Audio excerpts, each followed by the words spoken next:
let's fly over the Northern Cape rural tvet college campuses, located in what for me is the most austerely beautiful part of our country, a place where we have first evidence of our ancestors learning to control fire around about 1 million years ago, a place which has the longest train, 4 kilometers long, transporting iron all the way from the Sishan mines in Katu all the way down to Saldanha Bay, a place which has these huge solar farms stretching over kilometers of desert and massive mines that dwarf the towns that they are nearby. And let's start off by visiting what was, in the 19th century, the biggest copper mine in the world, located in O'Keepe, and that's where our first campus is. Now, the first Dutch settlers noticed that the Nama, the Khoi people living in the area, had copper bracelets. And that set them off on the search for where these great sources of copper were. And what happened was they got information that it was located in this area over here. And initially they couldn't get through. It was just too tough a terrain, and they were trying to do it in summer. But eventually they cracked their way through, and by around about 1685, in this area of Springbok and O'Keepe, they found some copper mines. Now, it was impossible for them to actually get it going. The terrain was too difficult. It was described as having frightful ravines and wastes of sand and harbourless coasts. But eventually they cracked it, and what we have here is the site of South Africa's first white mine and first great mineral rush,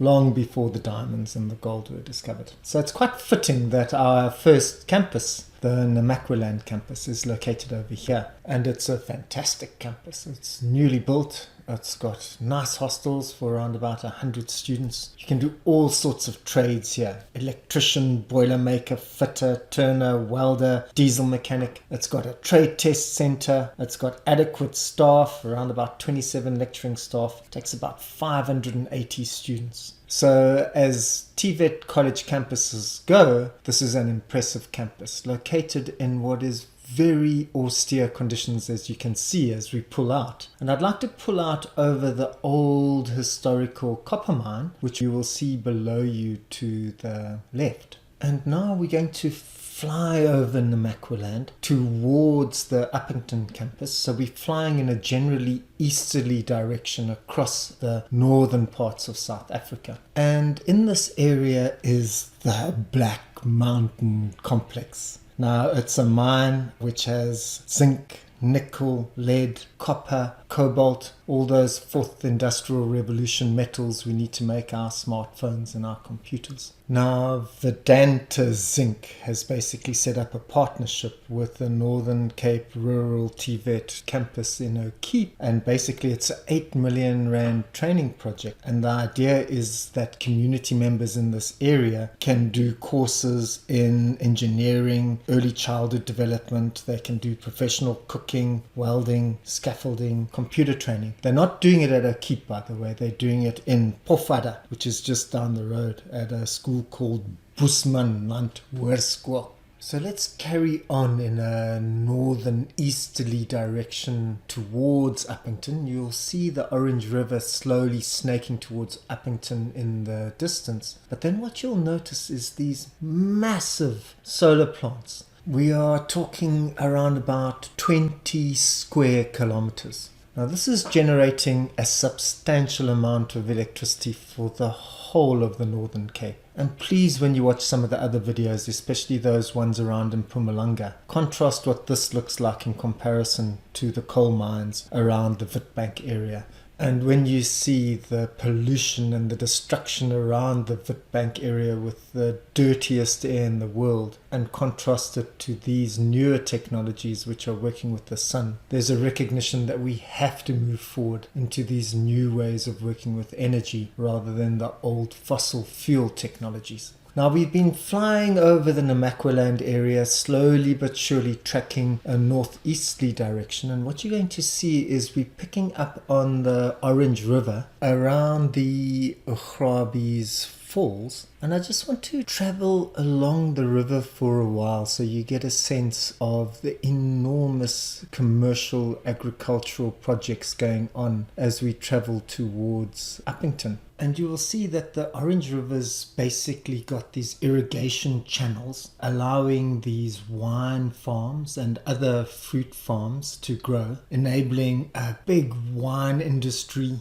brandy industry. Most of the people in this area speak Afrikaans. And this has made Uppington, which we're coming up to now, the place where all these grapes and fruits get sent to for processing. So it's a major area of dried fruit processing and wine making. But as always in South Africa, wherever there's valuable land, and this Orange River zone was increasingly recognized as having massive agricultural value. There have been terrible struggles between the Afrikaners, the Busters as they were known, the coloured community, and the black community in the area. But with that said, here we have a campus which is definitely trying to address those issues and transform and push our country into a new post-apartheid space. Just to say that I've watched a video, it's called Happy, on this campus where all the students are singing that song Happy and busy dancing and laughing. And it was very clear that the campus has got fantastic facilities and workshops. So you can do electrical, automotive, fabrication, fitting and turning. Got quite good sports grounds over there. They've got 3 hostels, accommodate around about 100 students. They can take 700 students full time.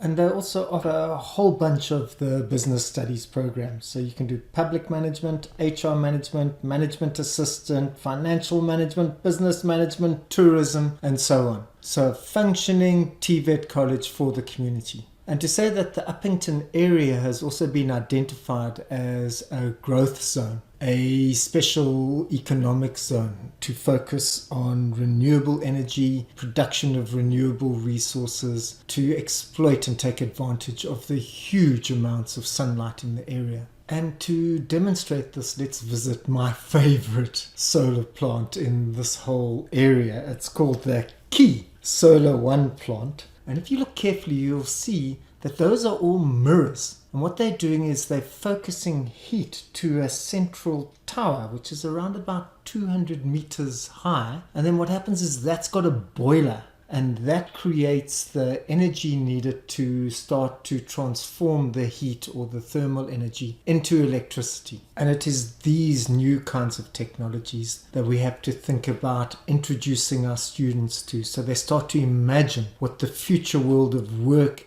and energy looks like. So now let's do a radical pullback, pulling back west, so over the Orange River. And we've got a site looking far into the eastern distance. And there you can see the Kuraman Campus. Now there's going to be an enormous contrast here. If we've gone from the ancient mining of copper, which was the most malleable of metals and easy to mine, to this new solar energy that we've seen around Uppington. And now here we have one of the world's largest open pit mines. It's also from here, by the way, that 4-kilometer train basically transported iron ore all the way through to Saldanha Bay. Now, a huge amount of wealth is being generated through these kinds of operations, and some of it trickles down into this little town of Kuraman. In fact, the people who stay here are around about, I think, the 4th highest income tax generators in the country. You've got like Johannesburg, you've got Cape Town, and then you've got Kuraman. So it's also a place you'll see there's private schools. Kura's got a private school over here. But the other thing that's happened is the campus that you have over here is a superb campus. It has all the facilities that you could hope for. And on top of that, what's happened is Sishen Mine has also ensured that they've got their own training facility. It's called the Sivas Technical Training Center, and it's located right next to the Northern Cape Rural Kuraman campus. Now let's say you wanted to do an artisan learnership through Sishen. Now what would happen is you could do that in either being a millwright, a plater, welder, a diesel mechanic, a fitter, or electrician. What they would want to know is that you've got your N2. They would then do an aptitude test and an interview to check that you actually are good enough. And then once you get through They will provide you with a stipend, an allowance per month. They will ensure that you've got accommodation and meals. If you're from outside of Kathu, they will give you a toolbox, which becomes your property after you actually pass the trade test. You get the free training. What happens is in the first year, you do institutional theory at that Sivas Technical Training Center. Second year, you get on-the-job core training at the Sishen mine. And in the third year, you complete your trade test. Now, that is an example of the many billions that are being made through the Sishen iron mining complex trickling down into beneficial effects for some students who are going to benefit from the process.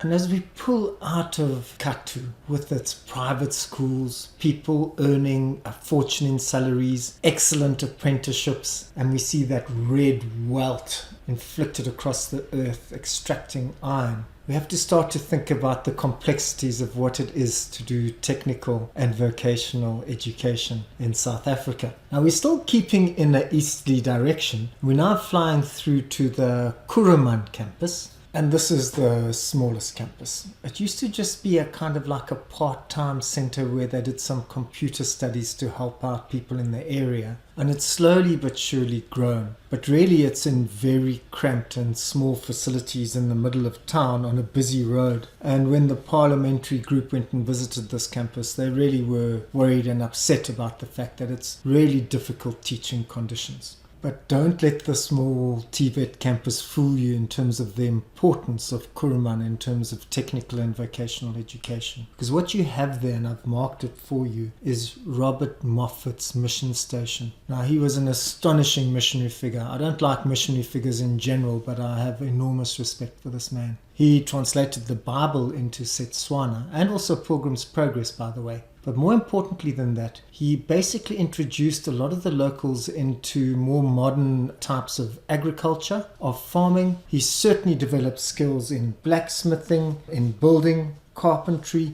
printing. And in the 49 years he lived in Kuraman, he contributed to technical and vocational education, even if it was from a highly Christian, paternalistic and British imperialistic position. Those are the tensions we have to deal with when thinking about vocational education. And just by the way, that green area you can see next to the tvet campus, that's called the Eye of Kuraman. It's basically this natural spring fountain which produces 20 to 30 million liters of water, even in drought. Old Moffat called it the fountain of Christianity. Now we're pulling out radically backwards, northwards, kind of towards Botswana, and stretching out right far ahead of you in the distance. You'll actually be able to see Cape Town. Try to get it so that you can see it right at the end point. What I want you to do is get a sense of how the campuses are located over huge distances. It's a major issue with this Northern Cape Rural. And from here we're going to fly to the Daar campus, but we're going to do it via the confluence of the Vaal River and the Orange River meeting at exactly this point. Two of our most powerful rivers kind of converging at this quiet little secret spot. And now we're going to fly through the central Karoo. Absolutely astonishing terrain. Daar is basically in the middle of the Karoo. It's in the middle of the central Karoo. And it's a major meeting point of 4 railway lines from Joburg, from Cape Town, from PE, and from Namibia. You can see that massive railway junction in the middle. And so you won't see a major river running through this town. It's a railway line, because the reason for this town's existence are these railway lines meeting at this point. But actually there's massive amounts of water underneath the ground. The name Daar means arteries of water running down below. So there's enough borehole water here for everyone. And also check out the huge solar farms. You can see the one stretching out in a long line kind of near Daar, and then at the bottom left you can see a couple of other ones. There's also South Africa's biggest abattoir in this town for all the lamb and other animals coming in here to be slaughtered, along with a big wool industry. And on the far end of the one side we have the Daar campus. Now, it's the second smallest campus. It doesn't have a hostel, doesn't offer all the programs. You can do engineering and related design. You can do fitting and turning. You can do public management and HR management. And you can learn to become a management assistant here. So if we add up all the campuses of Northern Cape Rural, well, then we have about 114 lecturing staff, we have about 85 support staff, and we're dealing with about 3,400 students in total. And the major thing they're struggling with as we pull out from Da'ar are the huge distances between the different campuses. But for me, what astounds me as we pull out of the central Karoo, astonishing vision, is the huge ancient history of this area. You have the Vondervat caves, where we have first evidence of us learning to control fire. That's our first great technology. The second thing we have is we have those copper mines in the Makwaland. Now that was one of the first metals that we mastered the use of as human beings. We have the iron mines of Kathu, which for me symbolizes the great Iron Age where we mastered the difficulty of working with iron. It's got such a difficult and high melting point that it took enormous energy with fire to work out how to work with iron properly. We have the Orange River with its astonishing agricultural production. And then we have these new attempts with solar energy and solar power to move us forward into a very different future. All caught in a zone which one of our best tvet colleges is currently working within.